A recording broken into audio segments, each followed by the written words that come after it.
You're watching SBTV, the digital destination for small business news and information. For mutual fund investors, these are the best and worst of times. While the typical stock fund racked up impressive gains, investors have been bombarded by bad news about some of the companies that oversee their nest eggs. The allegations that some mutual fund firms allowed large investors to make quick profits on short-term trades at the expense of other shareholders has alarmed government regulators, but it hasn't impacted the average investor much. Damage to investors who were shareholders of funds in question has been very minimal. I don't think the average investor in mutual funds has looked at these improprieties and felt that they have been personally victimized, because it's very difficult to measure how much of an impact these abuses have had on individual investor accounts. That may be one reason why a survey of 400 mutual fund investors interviewed by Spectrum Group showed a surprising lack of concern about the scandal.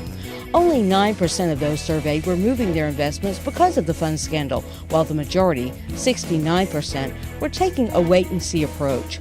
Only a few of the 620 mutual fund families have been impacted by the recent investigations, and they remain one of the best ways for investors to pool their money for diversification and lower cost. What mutual funds do is take that risk and the consumption of time off of the small business owner, put it into the hands of a professional money manager to effect positive returns. Mutual funds offer many advantages over other investment products, including diversification, lower costs, ease of use, reduced risk, and liquidity.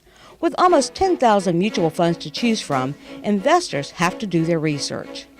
I think they have to take into consideration the investment advisor that they're hiring. In other words, in terms of every mutual fund has an investment advisor, and you want to look at both the record of the individual fund itself, as well as perhaps the strength of the investment advisor. You want to look at how that fund has performed relative to its index, relative to its peer group.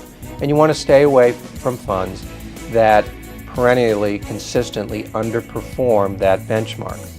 Another thing to look for in researching good mutual funds is look at how long the manager has been involved in that fund. Funds that tend to experience high manager turnover, not unlike a small business, there are issues there. There are some situations that should get your attention in connection with mutual fund investments. A change in the fund's manager. If your fund has a new manager, you might want to monitor more closely. A change in strategy.